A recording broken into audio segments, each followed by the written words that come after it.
하나님이 말씀하십니다. 오늘 하나님께서 우리 주신 말씀 에스더서 9장 20절부터 마지막 절까지입니다. 에스더서 9장 20절부터 마지막 절까지의 말씀을 제가 봉독하겠습니다. 하나님의 말씀을 들으십시오. 모르드게가 이 일을 기록하고 아하수에로 왕의 각 지방에 있는 모든 유다인에게 원근을 막론하고 글을 보내어 이르기를 한 규례를 세워 해마다 아달월 14일과 15일을 지키라.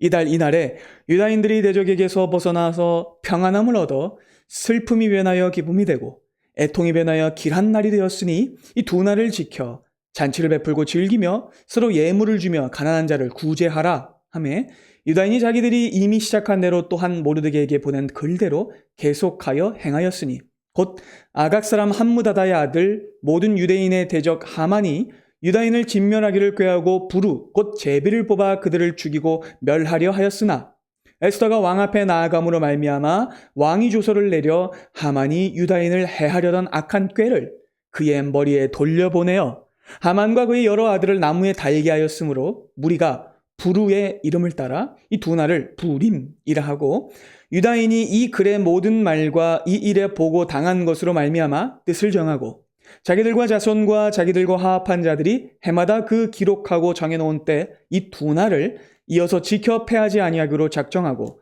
각 지방 각 읍 각 집에서 대대로 이 두 날을 기념하여 지키되 이 부리미를 유다인 중에서 패하지 않게 하고 그들의 후손들이 계속해서 기념하게 하였더라. 아비하일의 딸 왕후 에스더가 유다인 모르드게가 전권으로 글을 쓰고 부림에 대한 이 둘째 편지를 굳게 지키게 하되 화평하고 진실한 말로 편지를 써서 아하수에로의 나라 127지방에 있는 유다 모든 사람에게 보내어 정한 기간에 이 부림일을 지키게 하였으니 이는 유다인 모르드게와 왕후 에스더가 명령한 바와 유다인이 금식하여 부르짖은 것으로 말미암아 자기와 자기 자손을 위하여 정한 바가 있음이더라. 에스더의 명령이 이 부림에 대한 일을 견고하게 하였고 그 일이 책에 기록되었더라. 아하수에로 왕이 그 본토와 바다 섬들로 하여금 조공을 바치게 하였더라. 왕의 능력 있는 모든 행적과 모르드게를 높여 존귀하게 한 사적이 메대와 바사 왕들의 일기에 기록되지 아니하였느냐. 유다인 모르드게가 아하수에로 왕의 다음이 되고 유다인 중에 크게 존경받고 그의 허다한 형제에게 사랑을 받고 그의 백성의 이익을 도모하며 그의 모든 종족을 안위하였더라. 아멘. 에스더서 강의 마지막 시간입니다. 오늘 설교의 제목은 기억하고 기뻐하고 기대하라입니다. 나라마다 중요하게 지키는 명절이나 절기들이 있죠. 그중 국민들이 가장 감격스러워하고 좋아하는 명절은 단순히 지도자가 책상머리에 앉아가지고 지금부터 이 날을 국경일로 지키시오 라고 지정한 날은 아니에요. 진짜 사랑받는 절기는 대다수 국민들의 뜨거운 감정이 담겨있는 날입니다. 예컨대 꼼짝없이 죽을 위기에 처했지만 그 상황이 기적적으로 뒤집어져서 모두가 구출된 날 말입니다.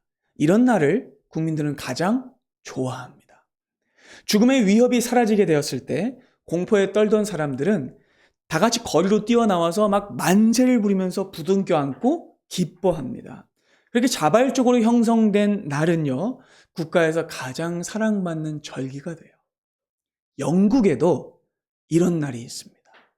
매년 11월 5일에 지키는 가이 포크스 데이라는 날인데요.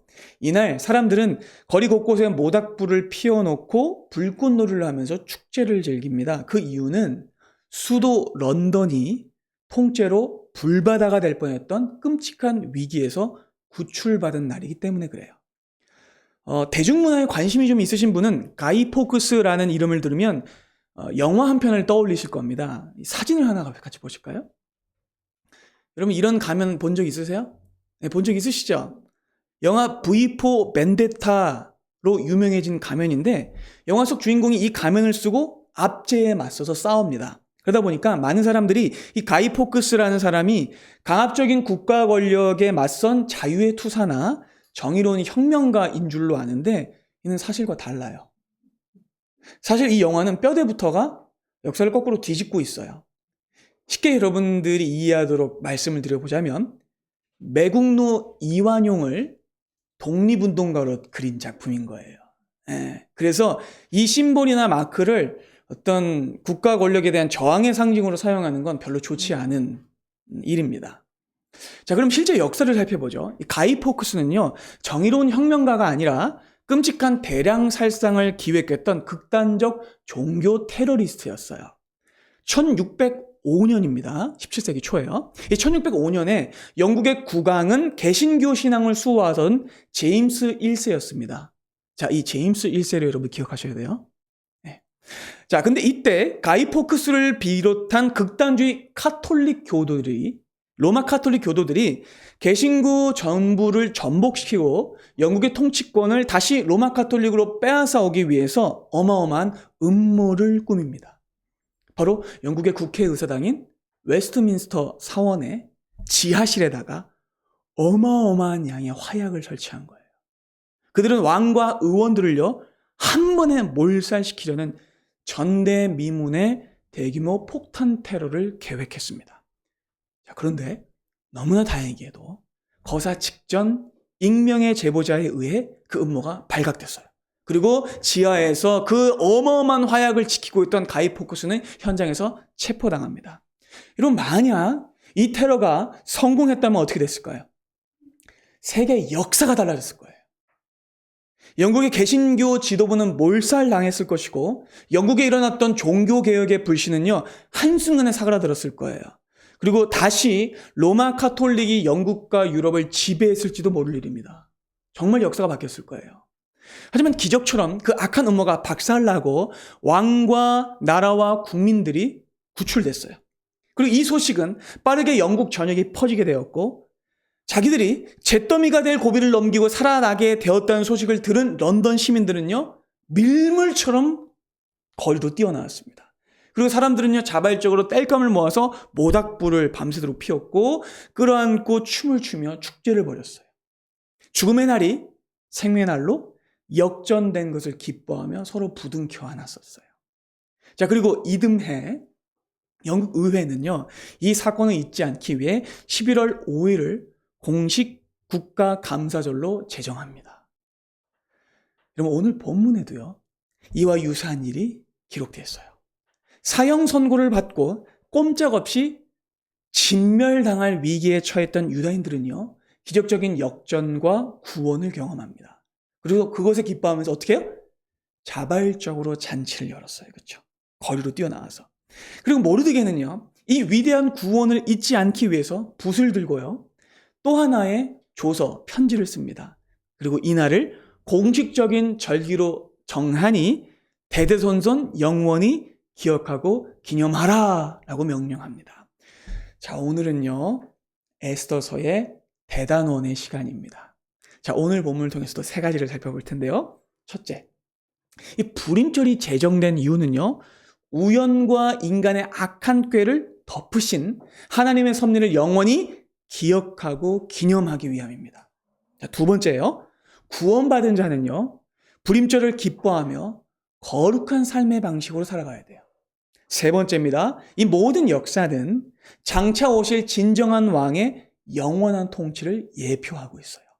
자, 바라기는 이 말씀을 통해서 우리를 죽음에서 구원하신 하나님의 놀라운 섭리를 함께 기뻐하며 더 충만히 누리는 은혜가 우리에게 있기를 바랍니다. 자, 첫 번째를 살펴보죠. 불임절이 제정된 이유는 우연과 인간의 악한 꾀를 덮으신 하나님의 섭리를 영원히 기억하고 기념하기 위해서입니다. 자, 본문은요, 불임절이라는 절기의 기원을 설명하면서 사건의 전말을 일목요연하게 정리해 줍니다.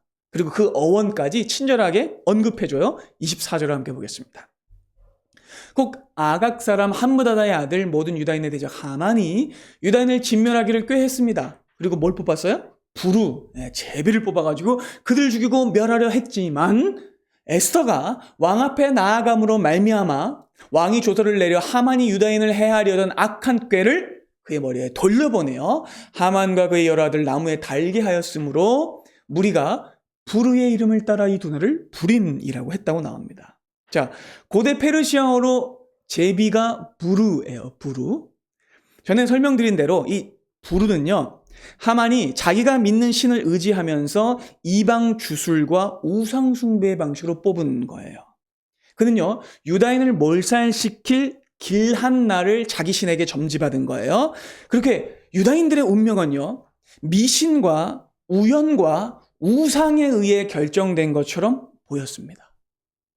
그런데 놀랍게도요, 그대는 완전히 뒤집어져서 오히려 하만과 그 잔당들을 진멸시키는 날이 됐습니다. 그러니까 이날은요, 하만의 제비로 결정된 것 같았지만 실은 사람이 정한 것도 아니고 우상이 점쳐준 날도 아니라는 겁니다. 정말 소름 끼치게 감격스러운 말씀이 있는데 잠언 16장 33절 우리 다 같이 한번 읽어볼까요? 시작. 제비는 사람이 뽑으나 모든 일을 작정하기는 여호와께 있느니라. 아멘이죠. 인간의 얄팍한 제비는요, 결단코 하나님의 섭리를 이길 수 없습니다. 하만의 악한 꾀는 하나님의 거대한 작정과 섭리를 단 1mm도 꺾지 못했어요. 아니, 오히려 하나님은 원수의 그 악한 꾀를 사용하셔서 그가 자기가 친 덫에 걸리도록 하셨죠. 바로 여기에 성경의 기가 막힌 언어 유희가 등장합니다. 자, 여러분, 하만이 던졌던 죽음의 주사위는요, 부르, 단수형이었어요. 그렇죠?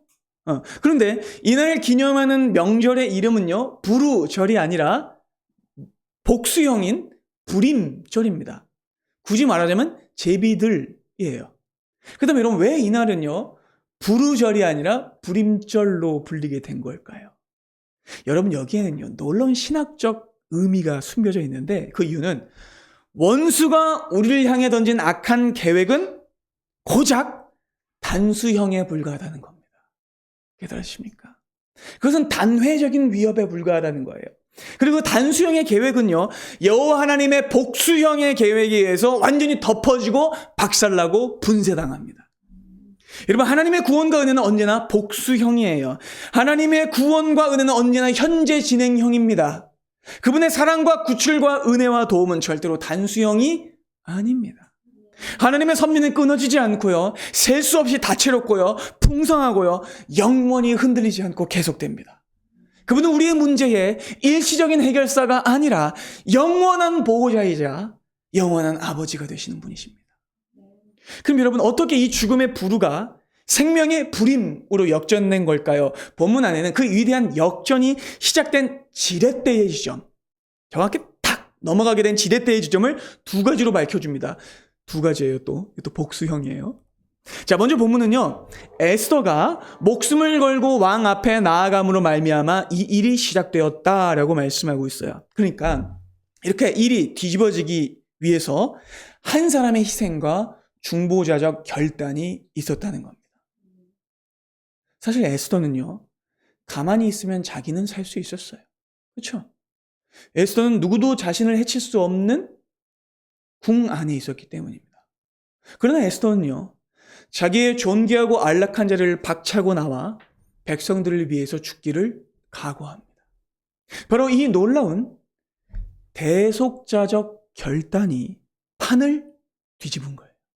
한 사람의 거룩한 헌신이 원수의 악한 계획을 꺾었던 겁니다. 자, 그리고 본문은요, 또 하나의 요인을 밝혀주는데요, 31절 보겠습니다. 정한 기간에 이 불임을 지키게 하였으니 이는 유다인 모르드게와 왕후 에스더가 명령한 바와 같이 유다인이 어떻게 했어요? 금식하여 부르짖은 것으로 말미암아 자기와 자기 자손을 위하여 정한 바가 있었다라고 나옵니다. 여러분, 여기서도 말미암아라는 단어가 굳이 쓰이고 있죠. 이유가 있는 겁니다. 불임절의 위대한 역전이 발생할 수 있었던 또 하나의 이유는 바로 모르드게와 에스더 그리고 유다인들이 뭐 했어요? 금식하며 부르짖었기 때문입니다. 그리고 여러분, 이 표현은요, 에스더서의 특징을 생각해 볼 때 매우 이례적인 표현이에요. 왜냐하면 여러 번 말씀드렸듯이 에스더서 안에는 하나님이라는 단어가 등장하지 않아요. 신이라는 단어도 등장하지 않아요. 기도라는 단어도 등장하지 않습니다. 에스더서 안에는요, 겉으로 보기에는 신앙적이거나 구체적인 형태의 언급이 전혀 등장하지 않아요. 그래서 언뜻 보면 하나님이 침묵하시는 것처럼 보이고 유다인들은 기적 하나 없는 팍팍한 메마른 일생을 살아가는 것처럼 보입니다. 그러나 그것은 철저히 의도된 거룩한 감춤이었어요. 에스더서는 절대로 불신앙을 주장하거나 하나님의 부재를 말하는 책이 아니에요.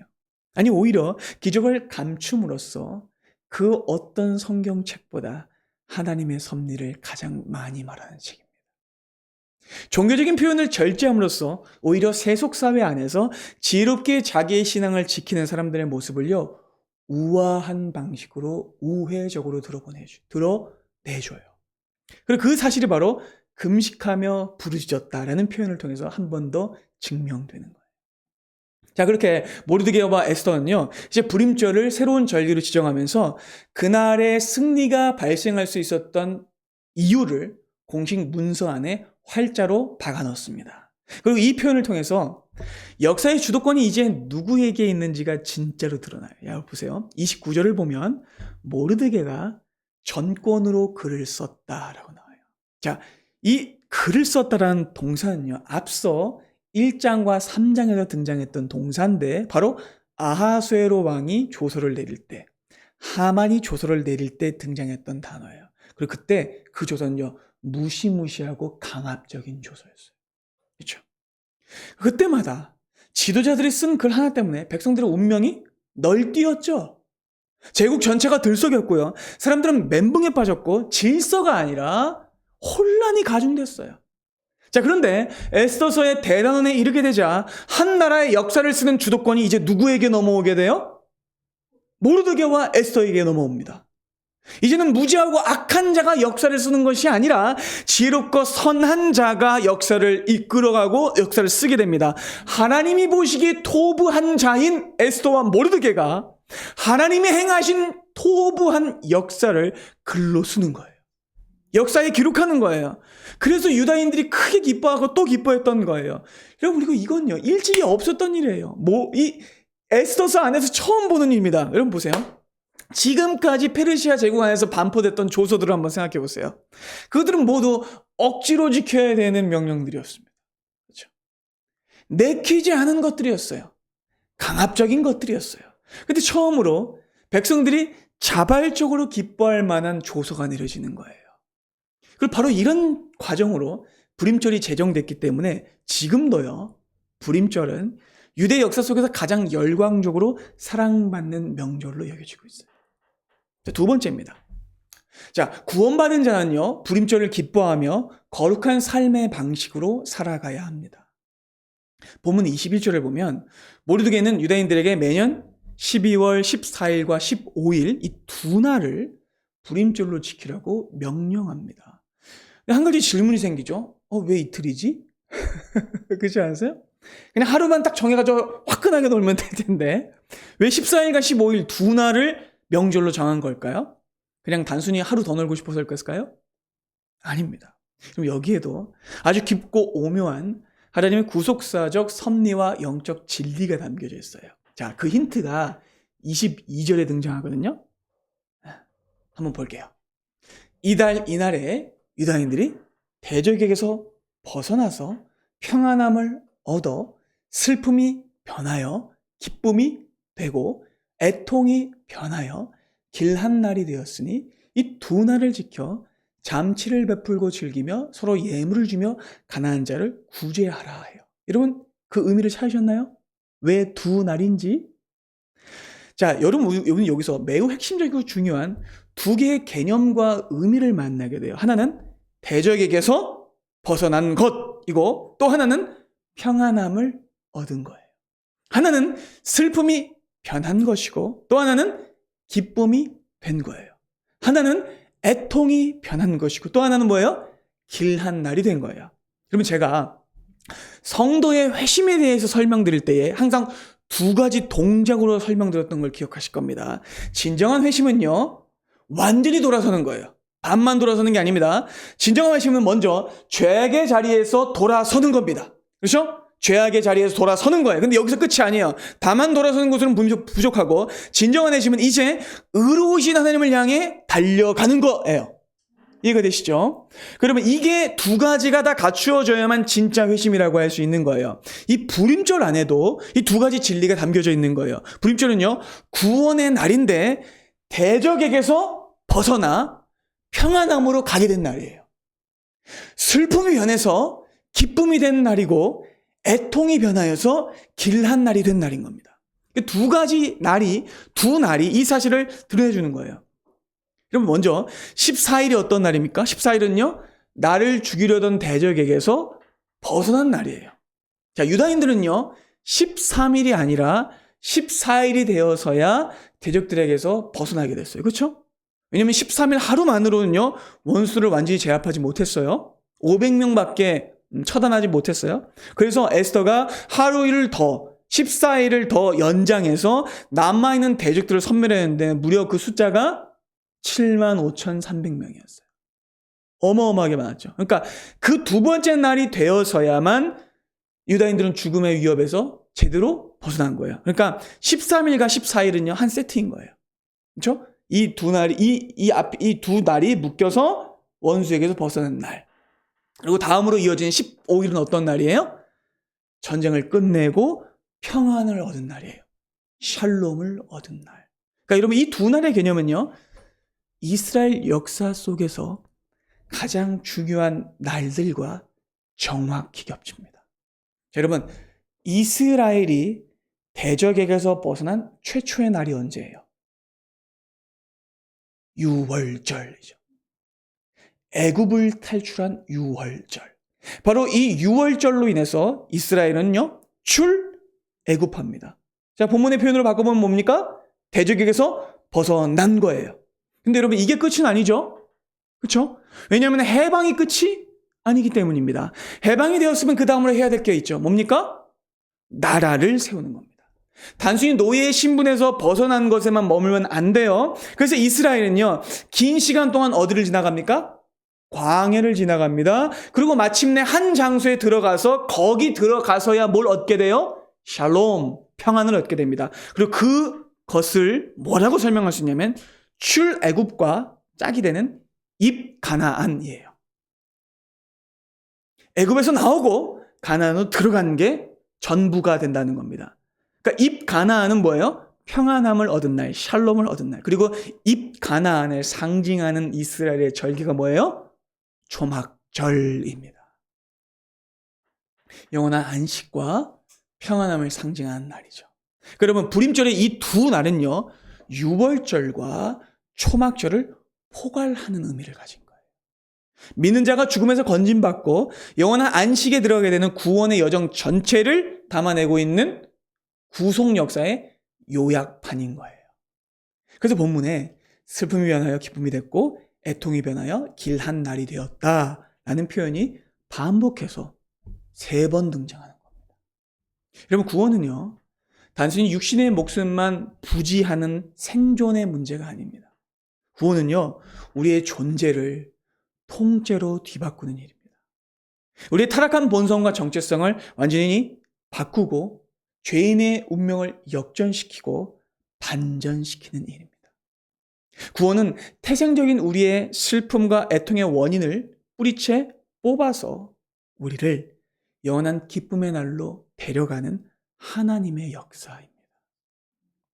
그렇기 때문에 이 위대한 구원을 경험한 사람은요, 큰 변화를 보이는 삶을 살게 됩니다. 그것은 구체적으로 기쁨이에요. 엄청난 감격을 누리며 인생을 살아가게 됩니다. 천국의 버금가는 기쁨이죠. 자, 그래서 22절이 이렇게 기록하고 있는 거예요. 다시 한번 볼까요? 이번에는 후반부에 제가 하이라이트를 해놨어요.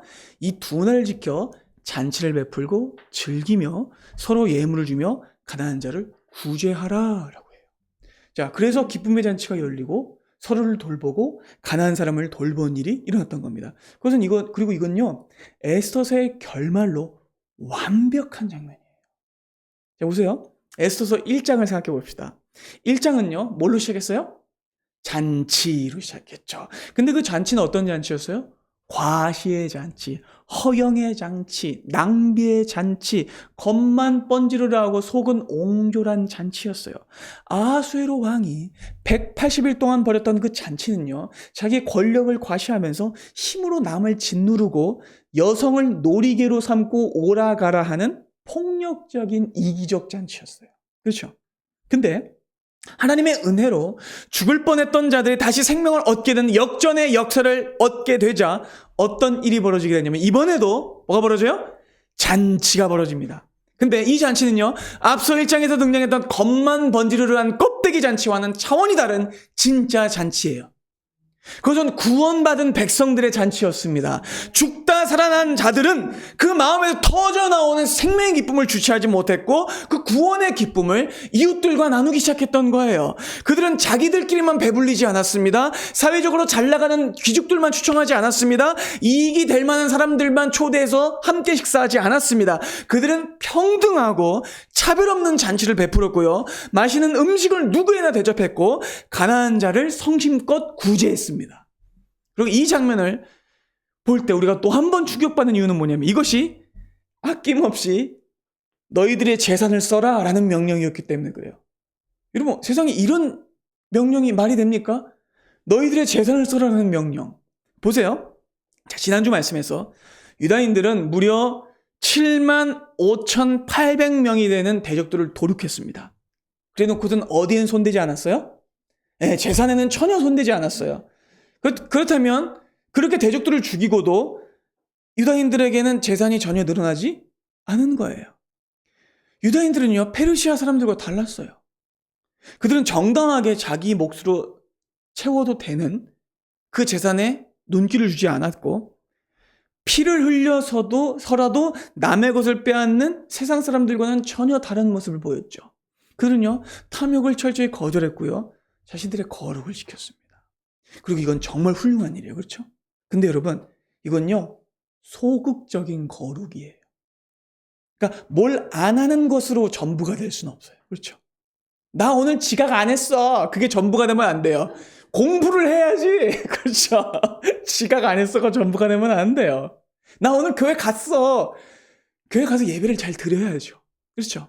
맞습니다. 여러분, 너무 훌륭한 일입니다. 무언가를 하지 않는 것도 귀한 일이에요. 근데 이건요, 소극적 거룩에 불과할 뿐이에요. 근데 여러분 보세요. 본문에는요, 그들이 소극적 거룩에 만족하지 않고 한 걸음 더 깊고 멀리 나아간 걸 보여주고 있어요. 그들은요, 이제 대적의 전리품을 뺏지 않는 정도가 아니라 이젠 자기 지갑을 열어요. 자기 주머니를 털어서 가난한 자에게까지 아낌없이 나눠주는 적극적 거룩과 사랑의 자리로 나아갑니다. 이게 놀라운 거예요. 그리고 이것이 바로 그리스도인의 진면모입니다. 진정으로 죽음을 지나 생명으로 오게 된 자는요, 빼앗는 자로 살지 않습니다. 시기하는 자로 살지 않습니다. 질투하는 자로 살지 않습니다. 진정으로 구원을 경험한 자는 자기의 것을 오히려 나누고 베푸는 사람으로 인생이 역전되죠. 그리고 이 일은요, 실제로 기독교 역사 안에서 매우 자주 일어났던 일이었습니다. 여러분, 초대교회 당시 성령을 받게 됩니다. 십자가 구원을 체험한 성도들이요, 얼마나 놀라운 일을 벌였냐면 자기 집안 대대로 물려 내려오던 전답, 땅을 팝니다. 그리고 그 땅을 어떻게 했어요? 그 땅을 판 돈을 가지고 사도들의 발 아래에 두면서 이걸 가난한 교우들을 위해 써달라고 간청했어요. 바나바가 그렇게 했고요, 수많은 이름 없는 형제 자매들이 그렇게 했습니다. 여러분, 또 한번 생각해 볼까요? 예수님을 만나서 인생이 완전히 바뀐 사람 중에 그 유명한 삭개오가 있습니다. 삭개오는요, 예전에 어떻게 살았습니까? 동족들의 고혈을 빨아먹었어요. 매국노였어요. 어떻게든 세금을 뜯어내 로마에 갖다 바치는 민족 반역자, 부역자였어요. 그는 악당이었습니다. 그런데 그가 뽕나무 위에 올라갔다가 예수님을 만나게 된 뒤 그는 주체할 수 없는 기쁨에 사로잡혀요. 그는요, 그 구원의 기쁨을 견디지 못해서 예수님이 하라고 명령하지도 않았는데, 예수님, 제 소유의 절반을 가난한 사람들에게 나눠줄게요. 그리고 제가 이때까지 속여 빼앗은 게 있다면 4배나 갚아줄게요. 여러분, 이 말은 무슨 뜻인지 아세요? 자기 전 재산을 다 남들에게 주겠다는 말이에요, 이 말은. 그리고 추측컨대 삭개오는 그 이후로 예수님을 따라다니면서 제자로 살았을 겁니다. 사랑하는 여러분, 구원의 기쁨은요, 원수에게 빼앗길 뻔한 내 재산 지켰다고 느끼게 되는 얄팍한 기분 좋은 감정이 아니에요. 구원의 기쁨은요, 이 땅에 썩어질 재산과는 비교할 수 없이 영원한 하늘의 재산을 상속받았기 때문에 발생하는 무한한 감격입니다. 진정한 성도는요, 죽음에서 생명으로 자기 운명이 역전된 것에 기뻐하며 내 것을 아끼지 않고 가난한 자들과 나누며 기꺼이 자기의 재산을 소비, 탕진하는 자입니다. 그래서 유다인들은요, 불임절날 거룩한 낭비를 했어요. 그러면서 기뻐했습니다. 우리에게도 이 기쁨이 있기를 바랍니다. 마지막 세 번째입니다. 여러분, 이 모든 역사는요, 장차 오실 진정한 왕의 영원한 통치를 예표해줘요. 오늘 본문의 마지막에 되는 10장은요, 딱 3절로만 이루어져 있거든요. 짧은 에필로그 같아요.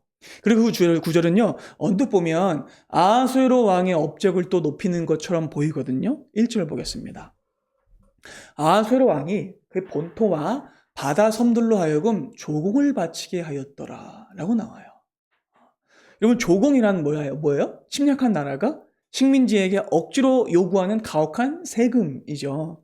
실제로 당시 페르시아 제국은요, 굉장한 착취를 했습니다.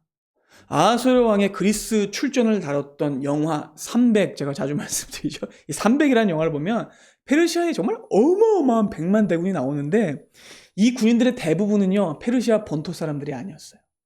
오히려 절대 다수가 속주와 식민지에서 징집한 병사들이었어요. 그리고 앞서 또 1장에서 살펴봤듯이 아하수에로 왕이 180일 동안 흥청망청 잔치를 열어서 막 취하는 동안 수많은 민초들은 뭐하고 있었을까요? 그걸 진상하려고 허리 부러지고 있었어요. 매일마다 음식하고 있었어요. 쉬지 않고 일해야 했습니다.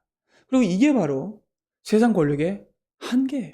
그러니까 세상의 왕은요, 겉으로는 화려해 보여도 결국 뭐 하는 사람이에요? 조공받는 자예요. 백성들에게서 뜯어내는 자예요. 근데 성경은요, 이런 아하수에로의 모습을 1절에서 잠깐 다루고 그냥 끝내버리고 곧바로 제국의 2인자로 등극한 모르드게에게 시선을 옮깁니다. 2절과 3절을 보겠습니다. 왕의 능력 있는 모든 행적과 모르드게를 높여 존귀하게 한 사적. 여러분, 이 두 가지가 등치되는 것 같지 않으세요? 그러니까 모르드게를 높여 존귀하게 한 게 왕이 능력 있게 행한 모든 행적 같지 않으세요? 그렇죠? 왕이 제일 잘한 일은 뭐예요? 모르드게를 존귀하게 한 거예요. 메대와 바사 왕들의 일기에 기록되어 있습니다. 유다인 모르드게가 아하수에로 왕의 다음이 되고 유다인 중에서 크게 존경받고 그의 허다한 형제에게 사랑을 받고 그의 백성의 이익을 도모하며 중요합니다. 그리고 그의 모든 종족을 안위했습니다. 중요합니다. 이런 이제 아하수에로는요, 퇴장해버리고 모르드게가 부각됩니다. 한때 무명의 포로였던 모르드게는요, 세상에 127지방을 다스리는 실질적인 통치자가 됩니다. 그리고 크게 존경받고 사랑받는 지도자가 돼요. 그리고 이 모습은요, 우리가 너무 사랑하는 또 한 사람의 위대한 총리를 떠오르게 합니다. 누굽니까? 요셉이죠. 1300년 전 요셉이란 사람이 애굽을 선하고 아름답게 다스렸습니다. 자, 이제 에스더에서의 끝절인 3절을 보면요, 성경에서 가장 중요한 핵심 단어가 2개 등장하거든요. 제가 중요하다고 그랬죠? 노란색으로 하이라이트 쳐놨던 건. 자, 본문은요, 모르드게가 백성들의 이익을 도모했다, 그리고 모든 종족을 안위했다라고 말하고 있는데, 여기서 이익이 뭐냐면 토부입니다. 모든 백성을 선하게, 좋게 했다는 거예요. 그리고 안위했다는 뭘까요? 샬롬입니다. 여러분, 모르드게는요, 엄청난 권력을 손에 쥐었음에도 불구하고 하만과 달리 자기 배를 불리지 않았어요. 그냥 오직 백성들의 선과 백성들의 샬롬을 추구했습니다. 그래서 결국 제국 안에 사는 모든 사람들이요, 선해지게 되었고 샬롬을 누리게 되었습니다. 완벽한 결말이죠. 여러분 보세요. 자, 1장은 어떻게 시작했습니까? 아하수에라는 중2병 마초병 환자가 등장했어요. 그렇죠? 그리고 우스꽝스러운 이야기로 시작했어요. 근데 에스더서는요, 끝에 가서 포부를 추구하는 통치자가 모든 백성에게 샬롬을 베푸는 것으로 막을 내려요. 완벽한 결말이죠. 근데 여러분, 우리는 이 결말을 진짜 결말로 생각하면 안 돼요. 모르드게의 통치는 분명히 선하고 아름다운 것이었지만 에스더서의 최종 목적은 아닙니다. 왜냐하면 그의 통치는 진정한 통치자를 소개하는 것에 불과하기 때문입니다. 그의 모습은, 그리고 그가 베풀었던 그 모습은요, 진정한 통치자가 이 땅에서 하실 일을 가리키는 예표에 불과하기 때문입니다. 자, 앞서 첫째 대지에서 제가 불임절에 역전이 일어나게 됐던 두 가지 이유를 말씀드렸죠. 첫 번째가 뭐였습니까? 에스더의 죽음의 결단이었어요. 에스더는 중보자로서의 결단을 했습니다. 두 번째는 뭡니까? 유다인들의 부르짖는 금식기도. 근데 여러분, 이 두 가지를 모두 이루신 분이 계십니다. 바로 십자가에 달리신 우리 주 예수 그리스도이시죠. 예수께서는요, 진정한 중보자로서 다만 죽음을 각오하신 정도가 아니라 실제로 죽으셨습니다. 에스더는 아하수에로게 받아들여졌지만 그분은 그렇지 못하셨습니다. 아니, 오히려 그분은요, 부패한 세상 총독에게 사로잡혀 수치스럽게 죽으셨습니다. 뿐만 아닙니다. 예수께서는요, 진정으로 금식하며 하나님께 부르짖으셨습니다. 일찍이 어떤 사람도 예수님처럼 부르짖지는 못했어요. 그분은 목숨을 걸고 진정으로 부르짖으셨습니다. 그분의 땀이 피가 되셨죠. 그리고 복음서를 보면 모든 유대인들이 기뻐해야 할 날인 유월절날 단 한 분만이 나무에 달려 처절한 고통과 슬픔에 빠져 계신 걸 우리는 보게 됩니다. 그분께서는 모든 유대인들이 먹고 마시며 기뻐해야 할 날에 홀로 십자가 위에서 굶주리며 금식하셨습니다. 그분은 극심한 고통을 조금이라도 줄여줄 쓸개탄 포도주조차 마시지 않고 금식하셨죠. 그분은 왜 금식하셨던 걸까요? 왜 절규하며 기도하셨던 걸까요? 그 이유는 자기의 백성들이 이제는 다시는 굶주리지 않게 하시기 위해서였습니다. 그분은 당신의 살과 피를 영원한 생명의 양식으로 우리에게 주기 위해 철저히 굶으며 기도하며 중보자로 죽으셨던 겁니다. 본문은 영광스러운 결말로 끝나게 돼요. 모르드게는 왕의 다음간 자리에 앉아서 모든 유다인들에게 큰 사랑과 존경을 받았습니다. 하지만 우리의 진정한 왕이신 예수님은요, 존경은커녕 동족들에게까지 미움받으셨습니다. 그분은 사랑하는 제자들에게 배신당하고 버림받으셨으며 노예만도 못한 취급 정도가 아니라 끔찍한 범죄자로 여겨주셨습니다. 그분은 멸시받으셨고 조롱당하셨으며 침뱉음을 당하셨습니다. 오늘날 유대인들은요, 이 불임절을 지킬 때 하는 특이한 행동이 하나 있어요. 기록에 따르면 한 18세기, 19세기쯤에 동유럽에 흩어 살던 유대인 공동체에서 생겨난 풍습이라고 해요. 자, 불임절이 되면 유대인들은 전부 회당에 모입니다. 회당에 모여서 에스더서를 앞에 딱 한 사람이 나가서 전체를 읽어요. 근데 그때 사람들은 매우 거친 행동을 합니다. 회중들은 전부 다 하만의 이름이 불리면 발을 막 구르고 막 치면서 야유하고 소리 지릅니다. 그리고 어마어마하게 시끄러운 딸랑이를 막 흔들면서 하만의 이름이 들릴 때마다 그 소음을 내요. 왜일까요? 원수의 이름을 부정하는 겁니다. 하만의 이름을 지우려는 겁니다. 그의 이름을 듣지 않으려는 겁니다. 근데 여러분, 이 기막힌 장면을 갈보리 십자가 위에서 우리 주 예수님이 당하셨어요. 불임절날 하만을 향해 마구 쏘아지던 그 저주와 조롱과 야유와 침뱉음이 우리 주 예수 그리스도께 쏟아졌습니다. 그분의 이름이 지워지셨어요. 하나님의 아들 예수께서는 동족에게 저주받으셨고 끔찍한 나무장대에 매달려 원수 하만처럼 죽으셨어요. 사실 그 장대에 매달려 죽어야 할 것은 저와 여러분이었죠. 근데 우리 주 예수께서 저와 여러분들이 받아야 할 모든 저주를, 원수가 받아야 할 모든 저주를 모두 받아내고 가져가심으로써 우리는 영원한 운명의 역전을 경험하게 되었습니다. 그 놀라운 구원의 은혜가 이 불임절의 역사 속에 새겨져 있는 거예요. 그럼 제가 이제 설교를 마치기 전에 또 한 가지 놀라운 사실을 말씀드리겠습니다.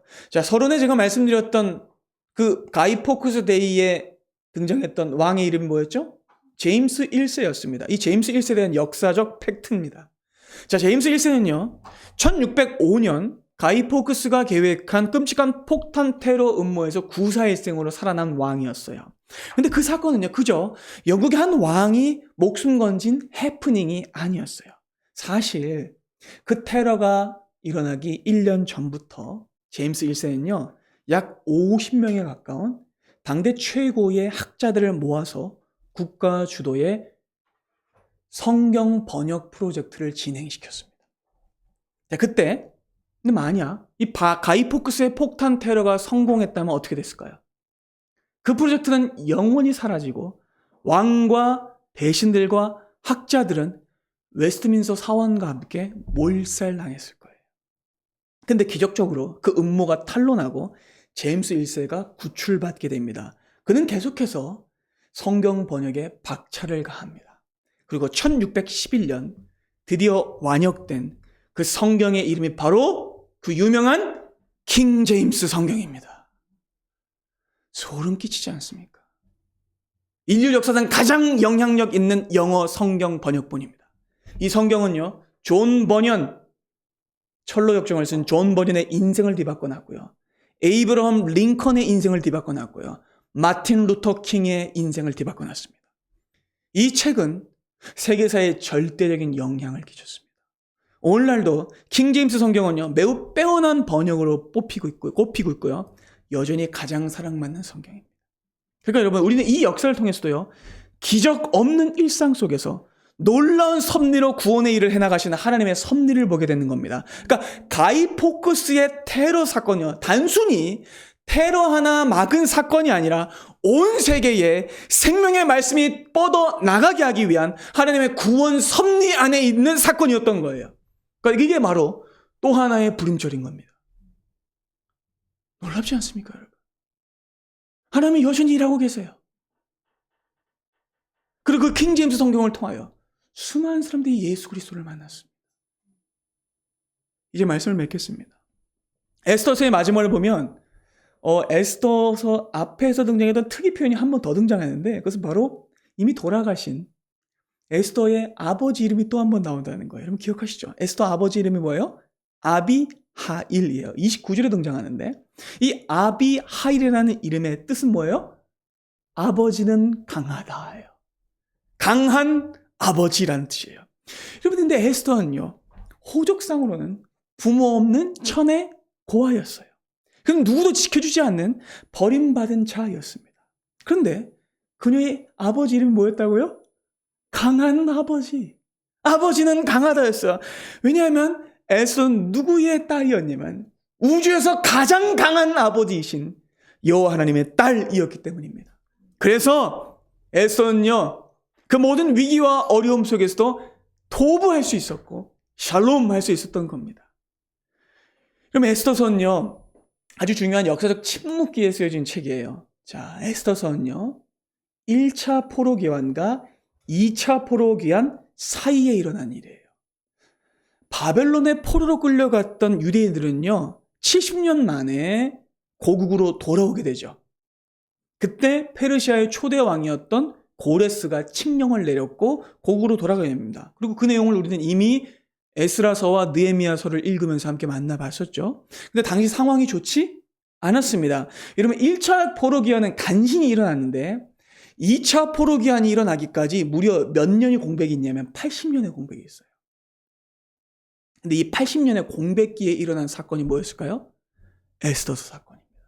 그러니까 만약 에스더서의 역전과 승리가 없었다면 2차 귀환 없었을 겁니다.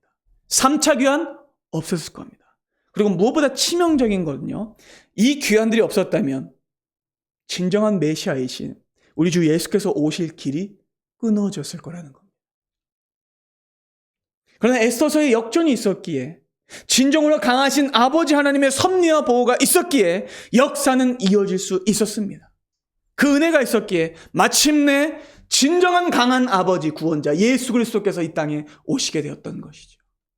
사랑하는 여러분, 그 강하신 영원한 하늘 아버지가 여러분의 아버지가 되십니다. 그분은 지금도 십자가 은혜로 여러분들 지키고 계시며 영원히 버리지 않으십니다. 단수형의 은혜가 아니라 복수형의 은혜로 여전히 여러분들을 붙들고 계십니다. 그렇기 때문에 저와 여러분들은 진정한 신랑 되신 예수 그리스도의 영원한 신부이자 왕후로 살 수 있는 거예요. 물론 지금 여러분들이 서 있는 곳은 아주 팍팍하고 고단한 페르시아 같을 수 있습니다. 매일같이 하만 같은 자가 여기서도 튀어나오고 저기서도 튀어나오고 그렇게 위협하고 못 살게 구는 현실도 있을 겁니다. 그냥 사랑하는 여러분, 그럼에도 불구하고 여러분들의 아버지는 아비하일이신 여호와 하나님이십니다. 그리고 여러분들의 신랑은 예수 그리스도이십니다. 비록 겉으로 보기에는 기적 없는 일상 같아 보이지만 여러분들의 일상은 가장 치밀하고 굳건한 하나님의 섭리에 붙들려 있습니다. 그러니 현실에 무게에 짓눌려 살지 마시고 예수 그리스도께서 이미 완성하신 영광스러운 구원 역사를 기억하고 기뻐하십시오. 그리고 그분이 다시 오실 것을 기대하십시오. 주 예수께서 다시 오실 때 영원한 토부가 이루어질 겁니다. 그분이 다시 오실 때 영원한 샬롬이 이루어질 겁니다. 바라게 된 새롭게 시작되는 이 한 주, 그 어떤 현실의 상황에 있을지라도 강한 아버지를 신뢰하며 구원의 역전을 경험한 자로 살아가는 은혜가 우리 모두에게 있기를 바랍니다. 기도하겠습니다.